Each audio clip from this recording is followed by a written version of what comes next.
Welcome everyone to our pre-op education video for a knee replacement. We are going to review all of the things you need to know before having your knee replaced.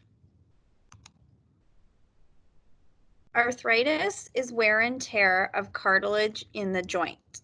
It can affect one or multiple joints. There are many different types of arthritis, with osteoarthritis being one of the most common types. Arthritis can cause joint pain, stiffness, and swelling, which can lead to difficulty walking and completing daily activities. The goals of a joint replacement are to relieve pain, improve function, and improve your overall quality of life. It is important to note that surgery will have a short-term impact on your life before the long-term benefits become apparent. Recovery times vary from person to person, depending on the procedure and your individual general health. It is important to note that complete recovery from surgery, which is for the pain and swelling to improve, can take 6 to 12 months. Today we will discuss how to prepare for surgery, the surgical procedure itself, expectations on the day of surgery, what to bring with you to the hospital, therapy that you will have in hospital, therapy that you will have once discharged from hospital, and exercises that you can begin now. Being prepared is key.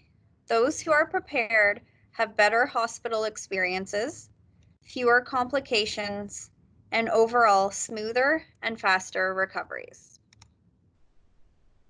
This is a picture of a total knee replacement with the knee prosthesis in place. When preparing yourself for surgery, you want to follow your surgeon's recommendations, learn about your surgery, maintain or attain a healthy weight, maintain or improve your fitness level, have any dental work done 6 weeks prior. This will allow for proper healing. Talk to people who have had similar surgery, but please keep in mind that everyone's surgical experience is different. And quit smoking at least 2 weeks prior, as smoking can delay healing, which can also delay your overall recovery. When preparing your home, you should change your furniture layout to allow for walker use. Move any frequently used items to waist height. Prepare meals ahead of time and freeze them. Arrange for help and obtain the necessary equipment. Install grab bars and have a railing for staircases. Arrange for rides and transportation. Obtain skid-proof mats in the bathtub. Remove scatter rugs and clutter, as well as ensure you have adequate lighting throughout your home to decrease tripping hazards. This slide shows you the type of equipment that you will need for after your surgery. You will be provided with a list of vendors local to the Durham area where you can rent or purchase this equipment. The picture on the left is a two-wheeled walker. There are many different types of walkers. We strongly recommend that you rent or buy a two-wheeled walker. The standard walker, which is a walker with no wheels, does not allow for a smooth walking pattern as you have to lift the walker as you step. A rollator walker, which is a walker with 4 wheels, can move fast, and some people find that it moves too fast for use right after surgery. We therefore recommend a two-wheeled walker as it is easier to control and allows for a smoother walking pattern. The item on the right is a single point cane. You will need a cane immediately after surgery to help you climb stairs. You will also be transitioning from your walker to a cane while walking once you are deemed safe to do so. There are other types of equipment, such as a bath bench or grab bars, that you may also find beneficial after your surgery. Many local vendors will be able to describe these to you in further detail and can help you determine if they would be suitable for you. When you come to the hospital, you will want to bring the following with you. Your cane. Please label your cane with your name. You do not need to bring your walker. You can use the walkers at the hospital during your stay. Wear shoes or closed back slippers. Bring comfortable clothes, including socks and undergarments. Any equipment that you use to help dress yourself, for example, a shoehorn. Please bring your knee arthroplasty book with you. Bring any of the medications that you are directed to bring with you by the pre-operative nurse. If you are staying overnight, please bring personal care items such as a toothbrush or toothpaste. We ask that you please try and leave any valuables at home. To prepare for your surgery, you will need to shower with the pre-operative soap as per your surgeon's instructions. Have nothing to eat past midnight except for the medication that you are told to take on the day of your surgery. You are able to drink clear fluids up to 3 hours prior to your surgery. You must drink 200 milliliters of a high carbohydrate drink 2 hours prior to your surgery time. Recommended drinks for this include apple juice, cranberry cocktail, iced tea, or grape juice. It is also recommended that you have someone stay with you for at least 48 hours after discharge home. On the day of your surgery, please arrive at the recommended time.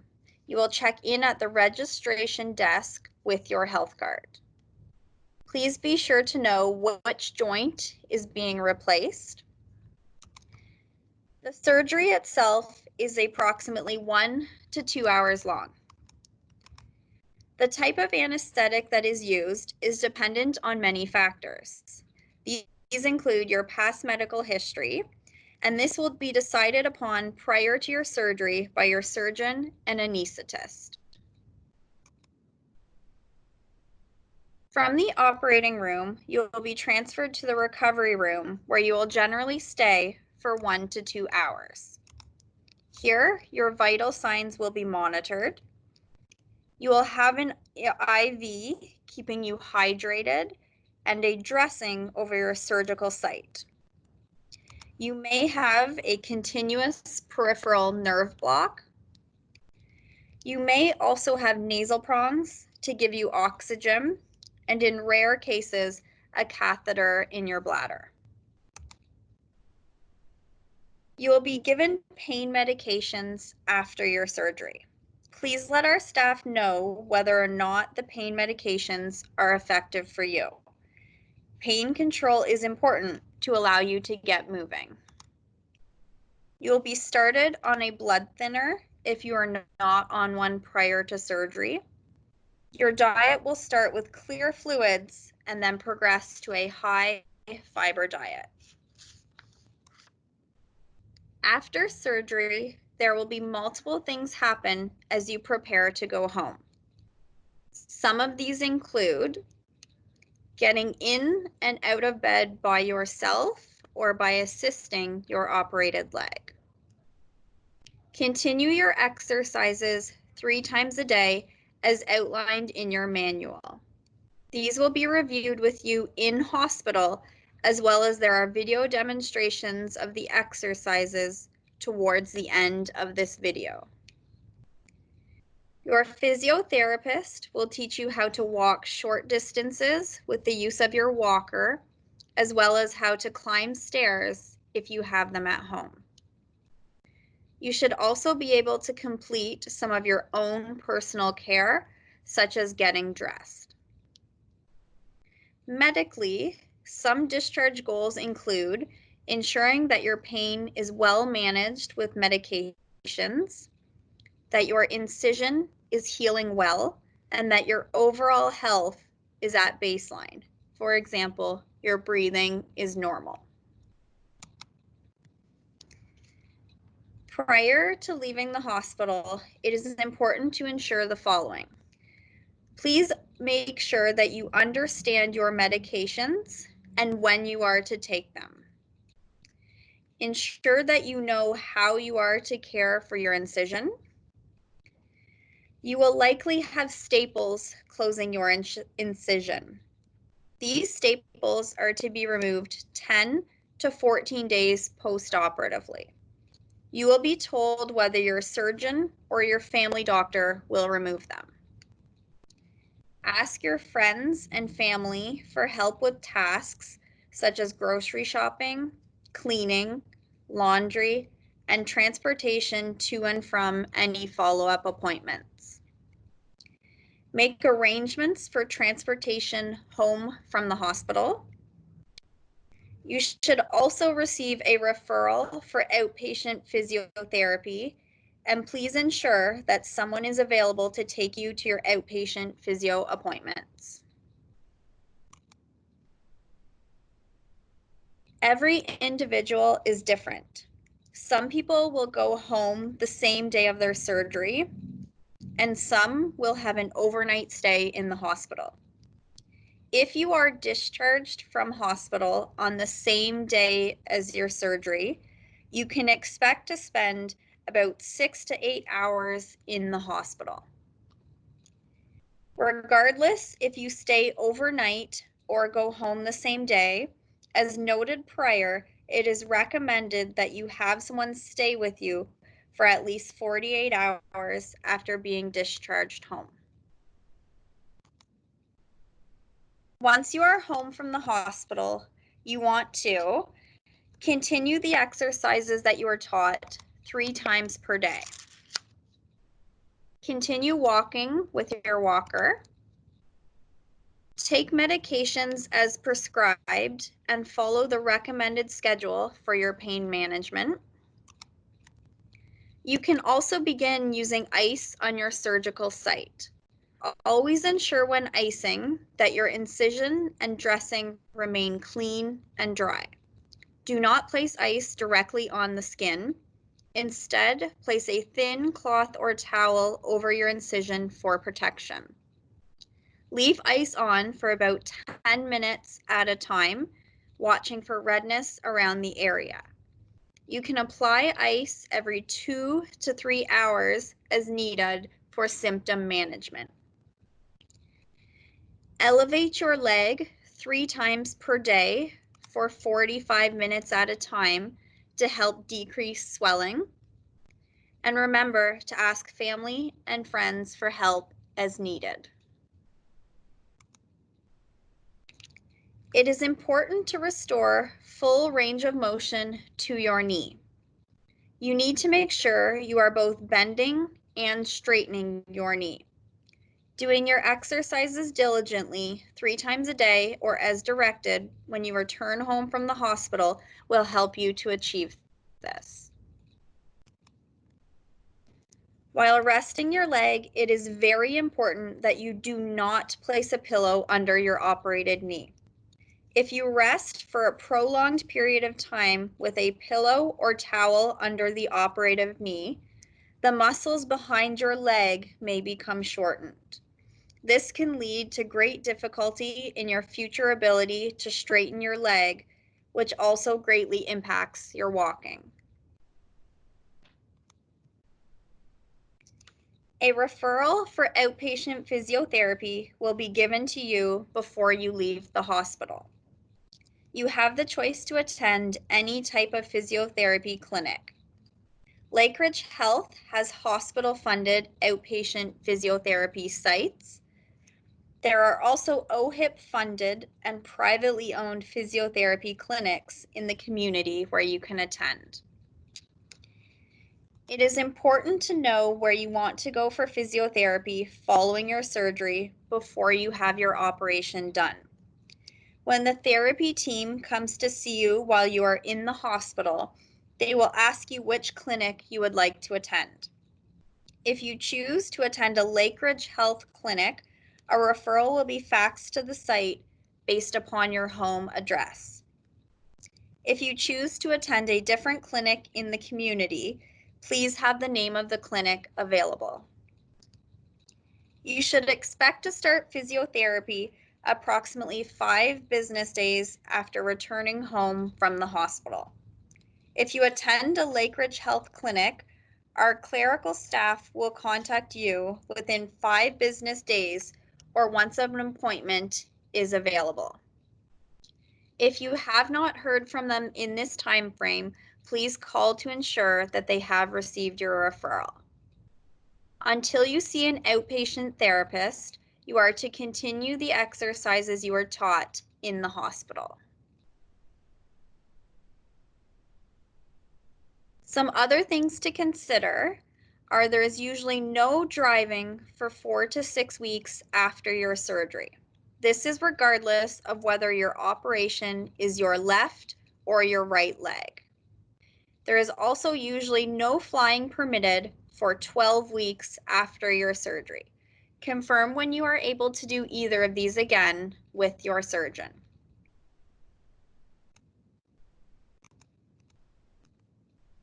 You must keep your incision clean and dry to avoid infection. You will go home with a bandage covering your incision. Different surgeons will use different types of bandages. Ask your nurse before going home if you are supposed to change your bandage and when, and also ask if there are any other special instructions. For example, whether you are able to shower or bathe with your type of bandage.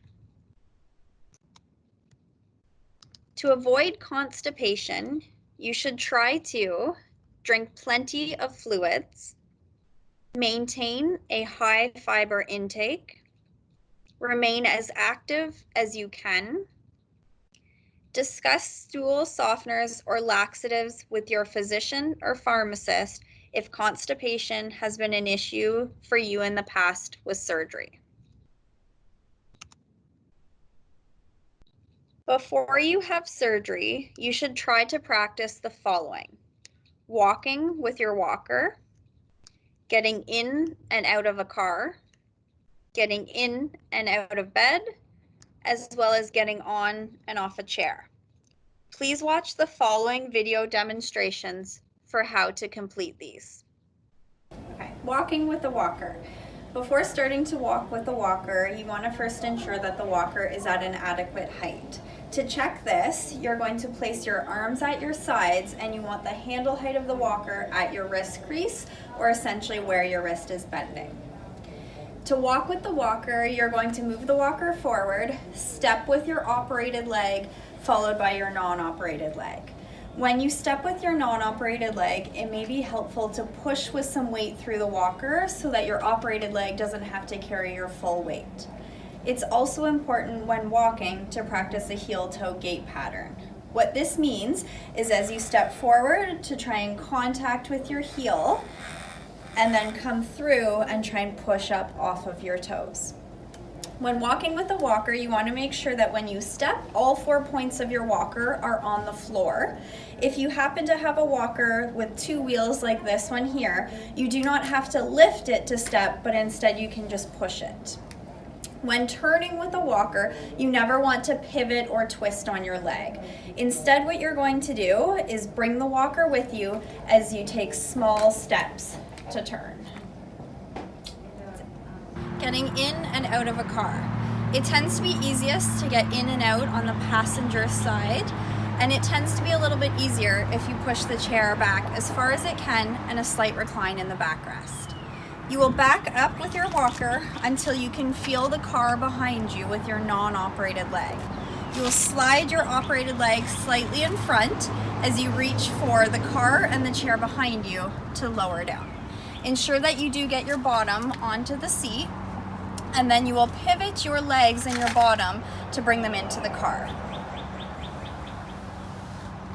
If you are not able to lift your leg in or out of the car, you can also assist in doing this with your hand. Here, you would place your hand just under your thigh and help your leg to come out of the car. Getting in and out of bed. To lie down from sitting at the edge of your bed, you will slowly lower down onto your side as you lift your legs up into the bed. From a lying position, you will roll onto your side, lower your legs down, and push up from your upper body. If you are unable to lift your operated leg in and out of the bed, you can assist this with a strap around your foot. Here, you will again lower your upper body down. Your arms can assist in lifting your operated leg up to the bed. To get up, you can do the same motion. Your hands can assist with the strap in bringing your leg to the edge of the bed, and then push up from your upper body. Getting on and off a chair. It tends to be easier to sit or stand from a chair that has armrests as well as a firmer seat cushion. When going to sit in a chair, you will back up until you feel the chair behind you with your legs, and then reach back to the armrest of the chair and slowly lower yourself to a seated position.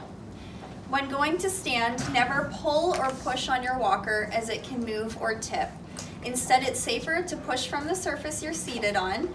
You can lean forward, push with your hands, and then hold the walker once you're standing. Please watch the following videos to familiarize yourself with some exercises that you can begin practicing now. These exercises can also be found at the back of your surgical booklet provided.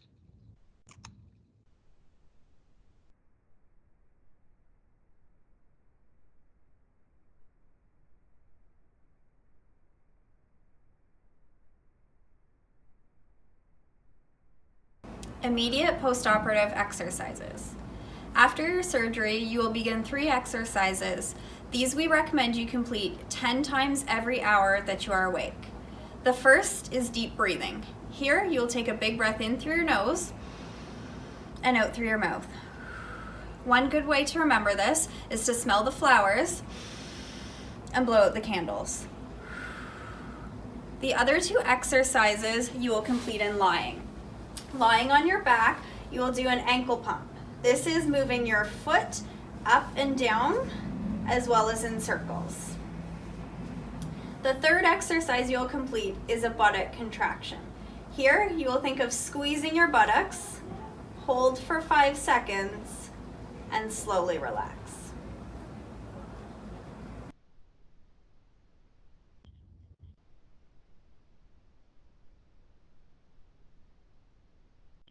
Straight leg push on back. In a lying position with a rolled towel under the ankle of your operated leg, push your knee down into the bed to contract your thigh muscle and straighten your knee. Hold for 5 seconds and then relax.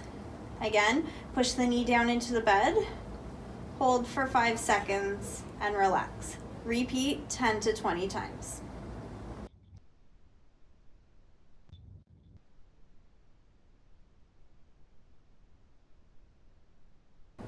Knee bending with a strap. In a lying or seated position, place a strap around the foot of your operated leg. This strap could be a strap off a robe or an old sheet, for example. Here you will use your hands to assist you in bending your knee. Slide your heel along the bed and bend your knee up as far as tolerated. Slowly bring it back down. Slide up and back down. Repeat 10 to 20 times.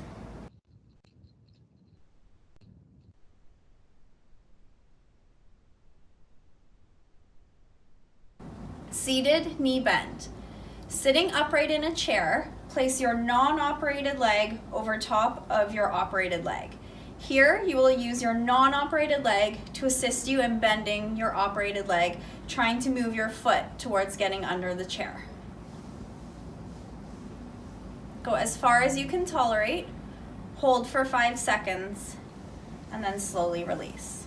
Again, use your non-operated leg to assist your operated leg in bending. Repeat 10 to 20 times.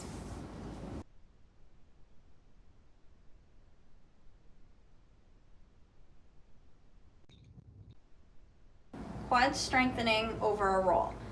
In a lying position, place a rolled towel under the knee of your operated leg. Using your thigh muscles or your quads, push your knee down into the towel and lift your heel up from the bed. Hold for 5 seconds and slowly lower back down. Push the knee down into the towel and lift to raise your heel off the bed.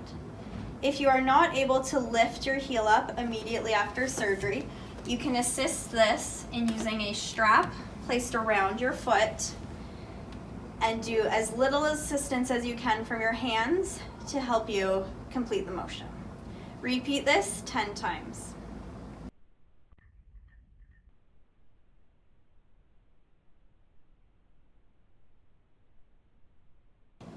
Quarter squats. Stand holding onto a counter or railing for support with your feet shoulder width apart. When doing a squat, try and keep your knees in line with your second toe and ensure that your knees do not go in front of your toes. The best way to try and do this is to picture sitting back into a chair. Bend at the hip and knee as you pretend to sit back, and then come up nice and straight. Repeat 10 to 20 times.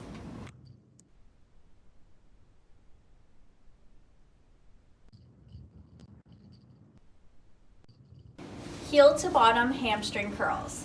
Stand holding onto a counter or railing for support. Try and avoid bringing your knee forward or backward, and try and keep your knee close together as you lift to bend your heel up towards your bottom. Alternate with left and right legs. Repeat 10 to 20 times.